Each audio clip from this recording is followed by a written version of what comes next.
अस्सलाम वालेकुम फ्रेंड्स, मैं हूं वकार हुसैन और आप सबको अपने चैनल तालीमी मरकज़ में खुशामदीद कहता हूं।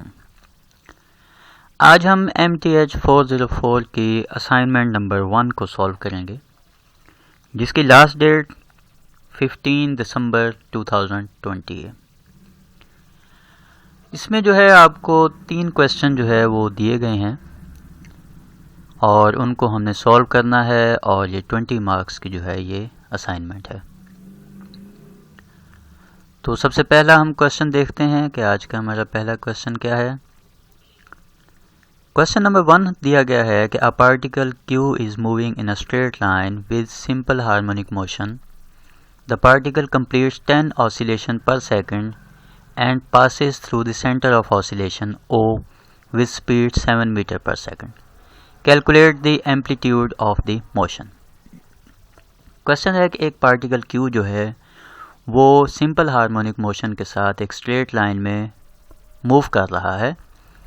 वो पार्टिकल जो है वो 1 सेकंड में 10 ऑसिलेशन कंप्लीट करता है और सेंटर ऑफ ऑसिलेशन O में से पास होता है। और उसकी स्पीड क्या होती है? जब वो सेंटर ऑफ ऑसिलेशन में से पास होता है तो उसकी स्पीड जो है वो 7 मीटर पर सेकंड है। फाइंड क्या करना है कि calculate the amplitude of motion, हमने उसकी एम्पलीट्यूड बतानी है। क्वेश्चन सॉल्व करने से पहले आपसे गुजारिश कि आप जो है हमारे चैनल को सब्सक्राइब करें और बेल आइकन पर क्लिक करें ताकि आपको मज़ीद वीडियोस का नोटिफिकेशन बआसानी मौसूल होता रहे। इसके साथ न्यूमेरिकल करने से पहले आपसे ये भी मैं बता दूं कि न्यूमेरिकल सॉल्व करने के लिए आप रजिस्टर और पेन साथ रखें ताकि आपको हर पॉइंट की समझ आ सके और साथ साथ आप नोट करते जाएं। इस वीडियो को एंड तक ज़रूर देखिएगा, कोई ऐसा पॉइंट जो है वो जो आप मिस ना कर दें, इसलिए आप ज़रूर देखें और साथ साथ नोट करते जाएं। सबसे पहले देखेंगे कि हमें क्या चीज़ गिवन है। इसमें हमें जो है वो एक तो फ्रीक्वेंसी दी हुई है 10 हर्ट्ज़ और इसके बाद हमें जो है वो स्पीड दी हुई है और कैलकुलेट क्या करना है एम्पलीट्यूड। 3 चीज़ें जो है वो हमें दी हुई हैं। सबसे पहले हमने लिखा फ्रीक्वेंसी इक्वल टू एफ, जैसे स्मॉल एफ से शो करते हैं, इक्वल टू 10 हर्ट्ज़, क्योंकि फ्रीक्वेंसी का यूनिट हर्ट्ज़ होता है इसलिए हम इसके साथ हर्ट्ज़ लगाएंगे, 10 हर्ट्ज़। इसके बाद इसकी स्पीड जो है वो हमें दी हुई है, स्पीड को हम v से शो करते हैं, equal to 7 metre per second. और इसके बाद हमने एम्पलीट्यूड फाइंड करना है, जिसे मैंने स्मॉल a से शो किया है, आप इसको कैपिटल A से भी शो कर सकते हैं। इसके बाद हम फार्मूला यूज़ करेंगे। By using formula as we know कि f equal to square root के अंदर हमने ये लैम्डा लगाया है। ये लैम्डा जो है ये कांस्टेंट को शो कर रहा है। यहाँ पर ये लैम्डा कांस्टेंट को शो करेगा। ये फार्मूला आप याद रखें, square root of lambda over 2 pi. ये यहाँ पर हम फ्रीक्वेंसी का फार्मूला लगा रहे हैं। By putting the value of f की वैल्यू क्योंकि हमें गिवन है तो हम f की जगह पे उसकी वैल्यू रख देंगे। f की वैल्यू हमारे पास क्या है? 10 है, हमने 10 रखा, इक्वल का साइन और square root of lambda over 2 pi as it is आ गया। इसके बाद हमने क्या करना है कि इस 2 पाई को इस 10 से मल्टीप्लाई करेंगे तो 2 पाई 10 से मल्टीप्लाई होकर 20 पाई हो जाएगा और ये 20 pi equal to square root of lambda. अब फाइंड हमने क्या करना था? हमने तो एम्पलीट्यूड फाइंड करना है, तो हम यहाँ भी फार्मूला लगाएंगे। By using formula as we know कि v equal to square root of lambda multiply amplitude. तो ये फार्मूला है हमारे पास। अब जो वैल्यू हमने जो है वो गिवन है और जो वैल्यू हमने यहाँ निकाली है वो इसकी जगह हम पुट कर देंगे। v की वैल्यू 7 है और स्क्वायर रूट ऑफ लैम्डा की वैल्यू 20 पाई हमने यहाँ निकाल ली है, हमने उसकी जगह 20 पाई रखा और a जो है वो 7 आ गया। याद रखिए ये a जो है ये एम्पलीट्यूड को शो करने के लिए लगाया गया, आप कैपिटल A भी यहाँ लगा सकते हैं। अब यहाँ पर क्या आ गया? 20 जो है वो एज इट इज़ आ गया। पाई की वैल्यू जो है 22/7 होती है, ये आपने याद रखनी है। पाई की वैल्यू 22/7 होती है। आप 3.14 भी यहाँ रख सकते हैं, वो भी वैल्यू होती है। अगर इसे डिवाइड कर दें 3.14 आ जाता है। अब इसके बाद हमने क्या करना है, 20 को 22 से मल्टीप्लाई करेंगे तो हमारे पास 440 आ जाएगा और 7 एज इट इज़ आ जाएगा। अब हमने क्या करना है, इस वैल्यू को उठाकर इस साइड पे ले जाना है। तो ये 7 डिवाइड में है, ये वहाँ जाकर मल्टीप्लाई हो जाएगा और 440 जो है वो डिवाइड में आ जाएगा, क्योंकि यहाँ मल्टीप्लाई में है तो 440 डिवाइड में आ जाएगा। अब इसको मल्टीप्लाई किया 7 को 7 के साथ, तो 49/440 इक्वल टू एम्पलीट्यूड। अब 49 को जब 440 पे हम डिवाइड करेंगे तो हमारे पास 0.11 मीटर इसका एम्पलीट्यूड आएगा। अब इस मीटर को हम कन्वर्ट कर रहे हैं सेंटीमीटर में, क्योंकि ये वैल्यू स्मॉल वैल्यू है तो हम इसको जो है वो सेंटीमीटर में कन्वर्ट कर रहे हैं। तो 0.11 को 100 सेंटीमीटर से मल्टीप्लाई करेंगे, क्योंकि हम जानते हैं कि 1 मीटर में 100 सेंटीमीटर होते हैं, इसलिए हम 100 से इसको मल्टीप्लाई करेंगे तो हमारे पास इसका एम्पलीट्यूड जो है वो 11 सेंटीमीटर आ जाएगा। आई होप आपको इसकी समझ आ गई होगी। साथ साथ आप इसको नोट भी कर लें ताकि आपको मज़ीद जो है इसकी समझ आए, क्योंकि नोट करने से, लिखने से जो है वो 90% जो है वो न्यूमेरिकल याद रहता है। तो आप इसको साथ साथ ज़रूर लिख लें। आई होप आपको समझ आ गई होगी। ये आज का हमारा क्वेश्चन नंबर 1 का रिक्वायर्ड आंसर था। अब हम सेकंड क्वेश्चन की तरफ चलते हैं।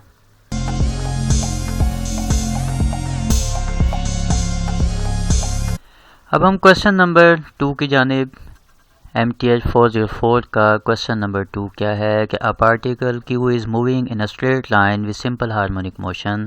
The period of the motion is 5 pi/7 second and the amplitude is 0.7 meter. Calculate the maximum speed of the particle. अब यहाँ पर हमें बताया गया है कि एक पार्टिकल Q जो है वो स्ट्रेट लाइन में सिंपल हार्मोनिक मोशन के साथ मूव कर रहा है। उसका टाइम पीरियड जो है, उसकी मोशन जो है वो 5 pi/7 सेकंड है। उसका एम्पलीट्यूड की वैल्यू 0.7 मीटर दी गई है। हमने कैलकुलेट करना है कि मैक्सिमम स्पीड पार्टिकल की कितनी होगी। तो ये हमारा आज का क्वेश्चन नंबर 2 की स्टेटमेंट है। अब जो चीज़ें हमें यहाँ पर गिवन है वो हम लिखते जाएंगे। सबसे पहले तो हमें यहाँ पर जो है एम्पलीट्यूड दिया हुआ है, उसके बाद टाइम पीरियड दिया हुआ है, तो हम भी ऐसे लिखेंगे एम्पलीट्यूड इक्वल टू, जिसे मैंने स्मॉल ए से शो किया है, आप कैपिटल ए से भी शो कर सकते हैं, इक्वल टू 0.7 मीटर है। इसके बाद इसका टाइम पीरियड जो है वो उसे कैपिटल टी से शो करते हैं, इक्वल टू 5 pi/7 दिया हुआ है। उसके बाद हमने फाइंड क्या करना है, हमने फाइंड करना है कि मैक्सिमम स्पीड इसकी पार्टिकल की कितनी होगी। हमने लिखा maximum speed equal to v, ये हमने फाइंड करना है। अब हम यहाँ पर फॉर्मूला लगाएंगे, टाइम पीरियड का formula t equal to 2 pi/√λ। मैंने आपको पहले भी बताया कि ये जो लैम्डा है, ये √λ, ये जो है ये प्रोपोर्शनैलिटी कांस्टेंट को शो करता है। तो ये इसको शो कर रहा है, ये हमने यहाँ पर इसलिए लगाया हुआ है। बाकी आप इसको जो है वो रीड करें तो आपको वहाँ से भी ये मज़ीद क्लियर हो जाएगा। इसके बाद हमने जो है वो टाइम पीरियड की यहाँ पर वैल्यू रखनी है। Putting value of t we get 5 pi/7, ये t की जगह पे हमने 5 pi/7 रखा, इक्वल टू 2 pi/√λ आ गया। अब यहाँ पर हमारे पास इसको क्रॉस मल्टीप्लिकेशन कर लेते हैं। क्रॉस मल्टीप्लिकेशन कैसे कि आपने इसको इसके साथ मल्टीप्लाई करना है और इसको इसके साथ मल्टीप्लाई करना है। जब 5 पाई को आप जो है √λ से मल्टीप्लाई करेंगे तो इसी तरह आपने 7 को 2 पाई से भी मल्टीप्लाई करना है। तो ये देखें सेंटर में इक्वल का साइन आ गया और 7 को 2 पाई से किया तो 14 पाई आपका यहाँ पर आंसर आ गया। अब हम क्या करेंगे कि अब हम जो है वो √λ इसको सेपरेट करेंगे, इसकी वैल्यू लेंगे, क्योंकि इस कांस्टेंट की हमने वैल्यू जो है लेनी है, इसको सेपरेट करना है। तो 5 पाई यहाँ पर मल्टीप्लाई है तो 14 पाई के नीचे जाकर डिवाइड हो जाएगा। अब जब ये डिवाइड होगा, अब यहाँ पर जो है वो देखें, यहाँ पर ये पाई जो है ये पाई से कैंसिल हो जाएगा। बाकी जब 14 को 5 पर डिवाइड करेंगे तो हमारे पास 2.8 आ जाएगा। ये हमारे पास √λ यानी प्रोपोर्शनैलिटी कांस्टेंट की वैल्यू आ गई। अब हम जो है यहाँ पर फार्मूला लगाएंगे मैक्सिमम स्पीड का। By using formula, maximum speed का फार्मूला होता है v equal to square root of lambda multiply amplitude. अब यहाँ पर स्क्वायर रूट ऑफ लैम्डा की वैल्यू जो है वो हमने निकाल ली थी, वो हम उसकी जगह पे 2.8 रखेंगे और एम्पलीट्यूड की वैल्यू हमें ऑलरेडी गिवन है 0.7 मीटर थी, हमने उसकी जगह 0.7 रखा। अब दोनों को 2.8 और 0.7 को मल्टीप्लाई करेंगे तो हमारे पास इसका आंसर आएगा 1.96 मीटर पर सेकंड। ये मीटर पर सेकंड जो है वो इसका जो है वेलोसिटी का यूनिट होता है, ये हमने साथ ज़रूर मेंशन करना है। तो ये हमारा क्वेश्चन नंबर 2 का जो है ये रिक्वायर्ड आंसर है। आई होप आपको समझ आ गया होगा। तो आप जो है इसे अपने रजिस्टर पे जो है वो साथ साथ नोट कर लें। अब हम क्वेश्चन नंबर 3 की जानिब चलते हैं।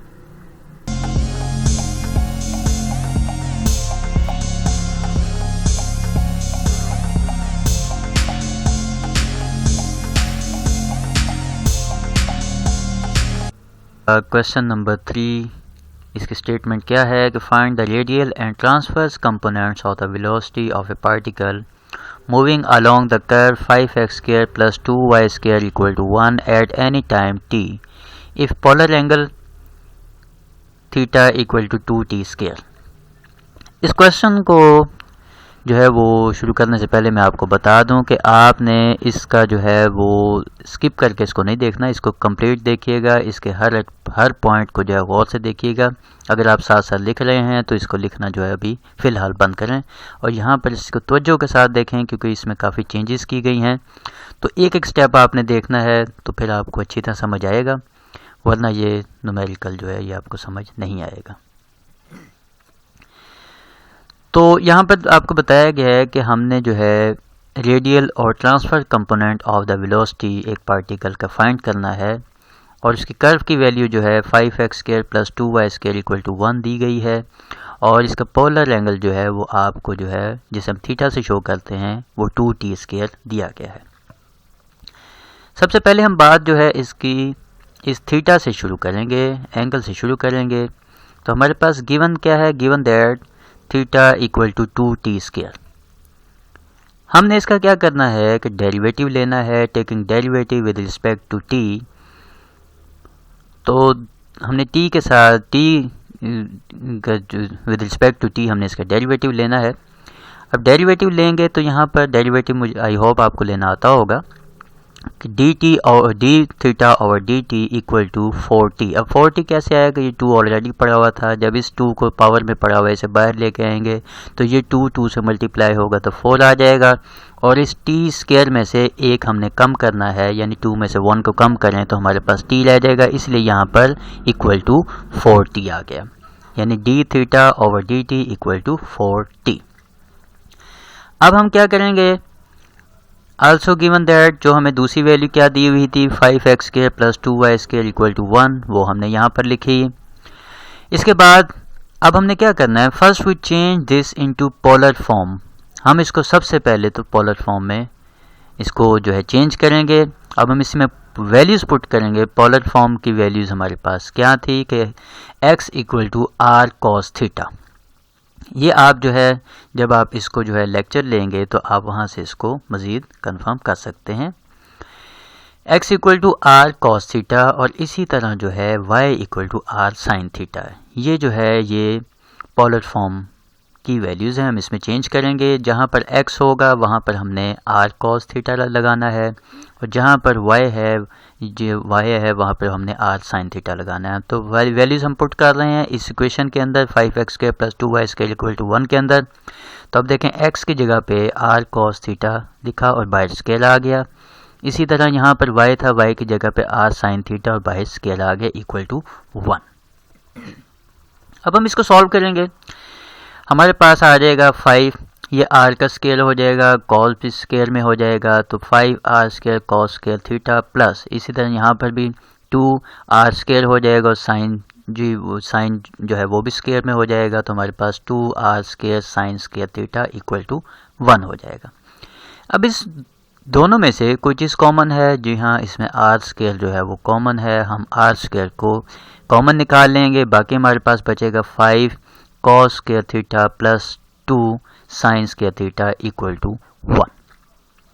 अब हमने क्या करना है कि ये स्केयर दिया हुआ है तो हम जो है वो taking square root on both side हम करेंगे। इसका स्केयर हम ख़त्म करेंगे। हमने स्केयर रूट लिया, दोनों साइडों पे हमने स्केयर रूट लिया, तो यहाँ पर भी स्केयर रूट आ गया और यहाँ पर भी स्केयर रूट आ गया।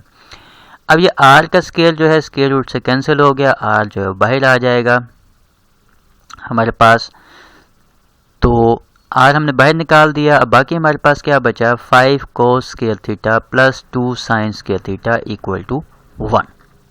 अब ये हमारा यहाँ तक आ गया। अब हम इसका नेक्स्ट स्टेप देखते हैं। नेक्स्ट स्टेप में हम क्या करेंगे कि हमारे पास यहाँ तक वैल्यू थी। नेक्स्ट स्टेप हमने क्या करना है कि ये जो वैल्यू स्केयर रूट वाली दी हुई है इसे हम 1 के नीचे ले जाएंगे, क्योंकि यहाँ r के साथ ही मल्टीप्लाई है तो हम इसको 1 के नीचे ले जाएंगे। तो हमारे पास आ जाएगा r equal to 1 over square root 5 cos square theta plus 2 sine square theta. अब ये जो स्केयर रूट आपको दिया हुआ है इसकी वैल्यू हमें पता है कि 1/2 होती है। हमने इसकी वैल्यू जो है इसकी पावर जो है वो 1/2 होती है, तो हमने इसे पावर की फॉर्म में लिख दिया 5 cos square theta plus 2 sine square theta, और इसके होल में जो है 1/2 हमने इसकी पावर लगा दी। अब ये यहाँ पर डिनोमिनेटर में पड़ी हुई है, इसे हम नोमिनेटर बनाएंगे, तो जब इस वैल्यू को हम ऊपर लेके जाएंगे तो इसकी पावर जो है वो माइनस हो जाएगी। तो यहाँ पर r equal to 5 cos square theta plus 2 sine square theta, और इसको हमने लिखा -1/2, क्योंकि यहाँ पर ये डिनोमिनेटर में थी। जब ये वैल्यू ऊपर आएगी तो इसकी पावर जो है वो चेंज हो जाती है। अब हम क्या करेंगे कि इस वैल्यू का हम डेरिवेटिव लेंगे विद रिस्पेक्ट टू t। अब यहाँ पर आ जाएगा dr/dt, और इसका जो है हम डेरिवेटिव ले रहे हैं। जब हमने इसका इस वैल्यू का डेरिवेटिव लिया तो यहाँ पर पावर है, पावर जो है वो हम पहले लिखते हैं, पावर को हम शुरू में ले आते हैं, -1/2 शुरू में आ गया। उसके बाद इस वैल्यू में से, इसकी पावर में से एक को हम कम करेंगे। तो यहाँ पर मैंने वैल्यू लिखी और उसकी पावर में से -1/2 में से -1 जो है वो निकाल दिया, -1 लिखा। और अब आपने क्या करना है कि जो हमारे पास पहले हमने इसका डेरिवेटिव लिया है, फिर हम जो है इस वैल्यू का भी डेरिवेटिव सेपरेट लेंगे। तो यहाँ पर मैंने देखें, यहाँ पे पहले मैंने इस पूरी वैल्यू का डेरिवेटिव लिया, उसके बाद अब मैं अंदर वाली वैल्यू का डेरिवेटिव ले रहा हूँ। तो यहाँ मैंने लिखा d/dt into 5 cos square theta plus 2 sine square theta. अब नेक्स्ट स्टेप में क्या है कि यहाँ पर -1/2 as it is 5 cos square theta plus 2 sine square theta भी एज इट इज़, उसकी पावर जो है -1/2 -1 जो है ये -3/2 हो जाएगा जब आप इसको सॉल्व करेंगे। अगर आपको सॉल्व करना नहीं आता तो मैं ये भी आपको यहाँ पर बता देता हूँ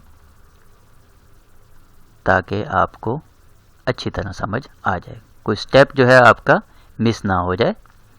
तो ये देखें, ये इसको सॉल्व करने का तरीका ये होता है कि सबसे पहले आप इसका एलसीएम लेते हैं।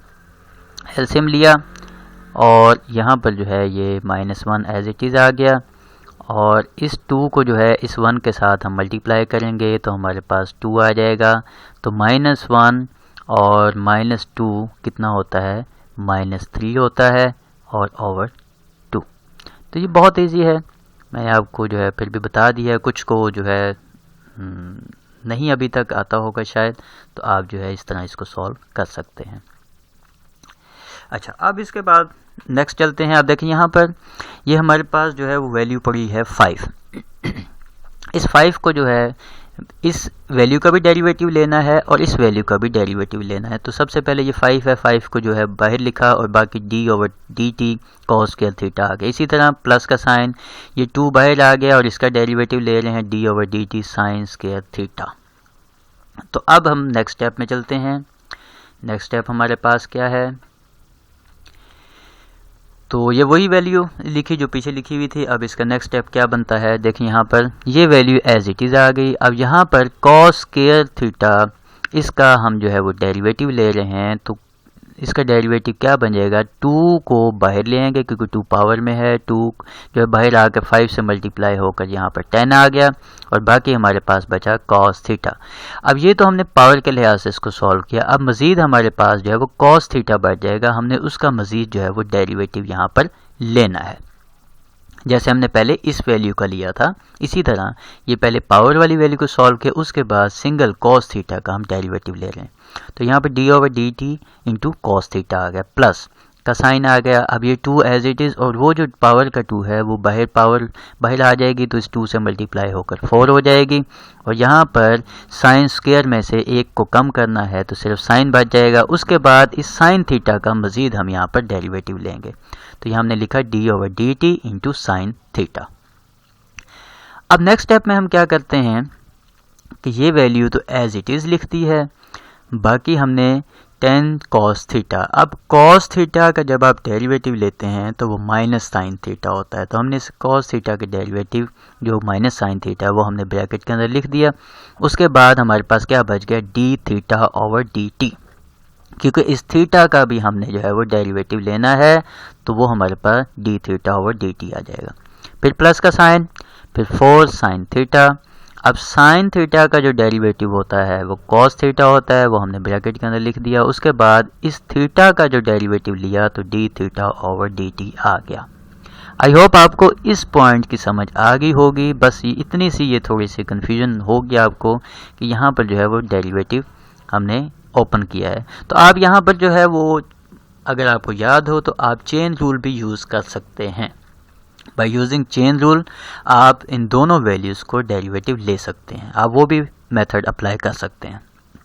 इसके बाद नेक्स्ट स्टेप में हमने क्या किया कि ये तो एज इट इज़ आ गया। अब यहाँ पर हमारे पास ये माइनस को मैंने बाहर लिखा, तो बाकी आ गया minus tan cos theta sine theta, फिर प्लस ये 4 साइन थीटा cos थीटा, और ये जो d थीटा ओवर dt, क्योंकि दोनों में कॉमन पड़ा हुआ था तो मैंने उसको जो है वो बाहर निकाल ली, क्योंकि देखिए यहाँ पर भी पड़ा हुआ है और यहाँ पर भी पड़ा हुआ है, तो मैंने उसको जो है यहाँ पर कॉमन ले लिया। अब इसके बाद जो है वो क्या स्टेप करना है कि ये देखें, अब यहाँ पर ये वैल्यू एज इट इज़ लिखी, और ये minus tan cos theta sine theta plus 4 sine theta cos theta, दोनों वैल्यू एक जैसी हैं। प्लस माइनस माइनस, माइनस 4 10 में से प्लस 4 को माइनस करना, यानी माइनस 10 प्लस 4 हमारे पास माइनस 6 आएगा, वो हमने यहाँ पर लिख दिया minus 6 cos theta sine theta.